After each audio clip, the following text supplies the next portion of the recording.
Hello everybody, and welcome to another episode of Find Out What's in Pelenta's Forest. I am Pelenta and this is my forest.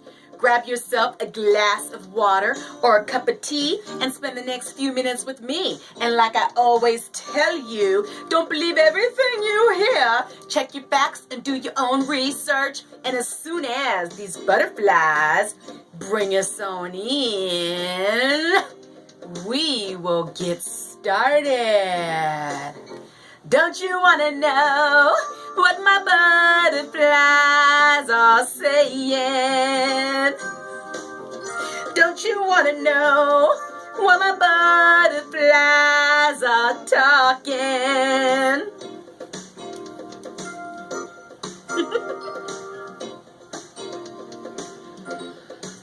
Check this out. Welcome to another exciting episode. Ladies and gentlemen, I would like to start this evening off with a public service announcement. This is the way the world is supposed to be. I do not care if you are lesbian, gay, transsexual, bisexual, Jewish, Buddhist, atheist, black, white, Japanese, Chinese, atheist, Mexican, Native American, black, white, Chinese. Did I say that? Did I forget anybody? Now that we've gotten that out of the way, let's do what we're supposed to be doing. Let's help each other, love each other, lift each other up, and heal this world and fix the planet. That's what we're supposed to be doing. So let's start doing that. There is still time. So let's get busy, people. Do what we're supposed to be doing and stop all this crazy nonsense. Can we do that? Let's do it. It's not too late. Right now. Thank you. Look it. I'm already winded. Anyway, welcome to this evening's wonderful show. I have lots of juicy stuff to tell you. And I am going to get started with the Los Angeles Times. The headline reads, L.A. Times, parent sells major stake to billionaire. And this is juicy.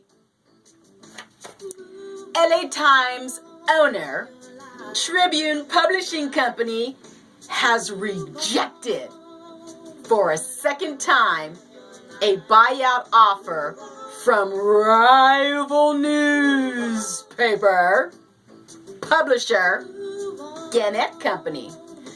Well, this time the LA Times pulled a Trump card. And I'm not talking about Donald Trump.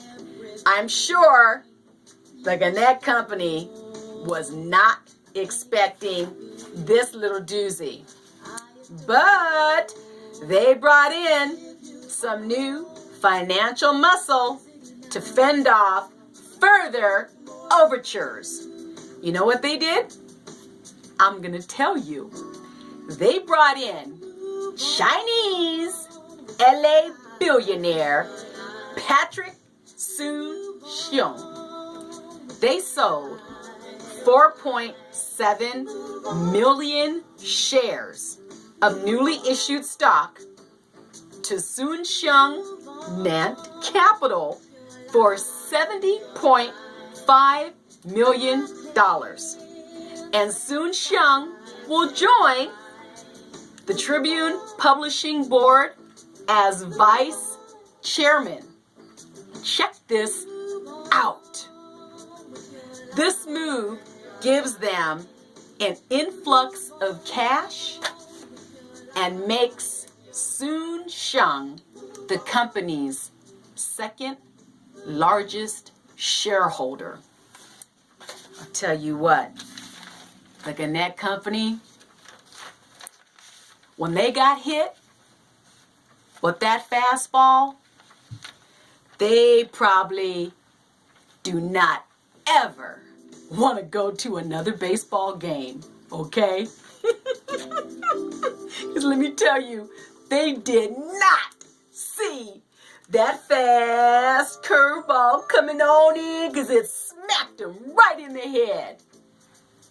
You know, the more I read and the more I find out about all these big companies and all this money, it is no surprise that these rich people are so angry all the time, and why they're always jumping off buildings when the Dow Jones falls and all this crazy market stuff goes on. Because let me tell you, they have all kinds of reasons to be unhappy.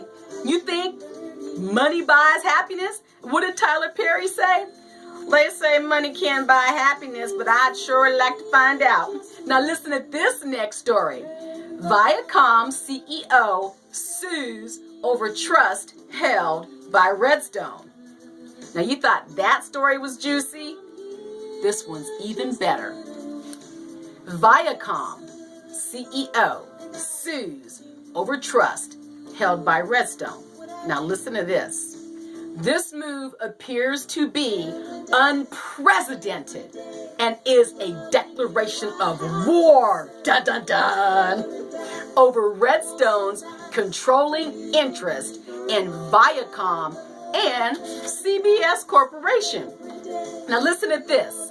Felipe and George Dahman and Abrams are suing Redstone trust members, including Sumner Redstone himself and Sherry Redstone, alleging that she is manipulating her father in his weakened condition to alter the trust that will one day decide the fate of Redstone's two media companies.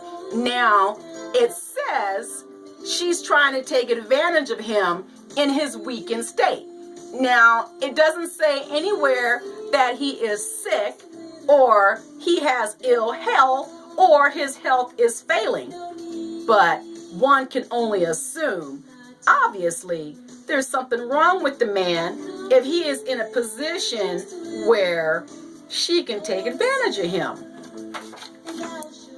And they go on to say that Sherry's actions amount to an unlawful corporate takeover, and if effectuated, could have far-reaching consequences for thousands of shareholders and employees of Viacom.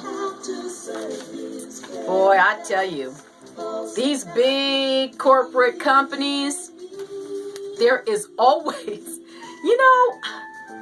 I know you guys have heard me say this over and over again, because the more you follow me and the more you watch my shows, I'm starting to rant and sound as crazy as Alex Jones when he gets on his tirades and he's yelling and screaming and spitting and frothing at the mouth. But I mean, seriously, why is it so hard for people to just work together and just get the heck along?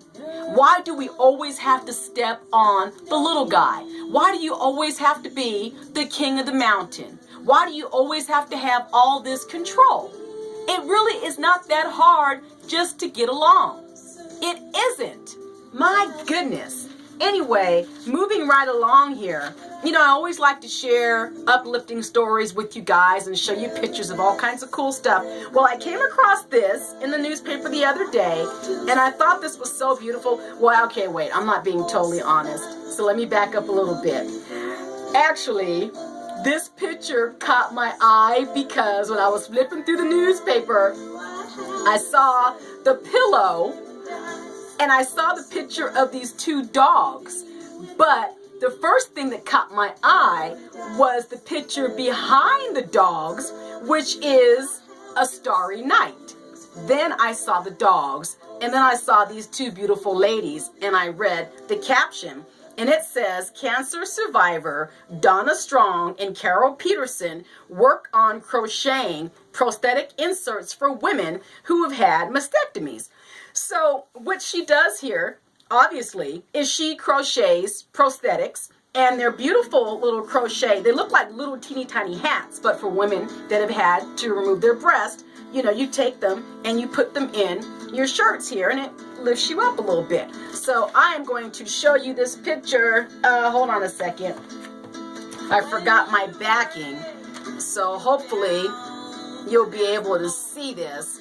But she's done, let me see, 1, 2, 3, 4, 5, 6, 7, 8, 9, 10, 11, 12. Looks like she has about a dozen here. But you can tell by the look on her face that she is really enjoying what she's doing. And this is absolutely beautiful. If you can see that, look at all those little, all that she's crocheted there. And she does that for free.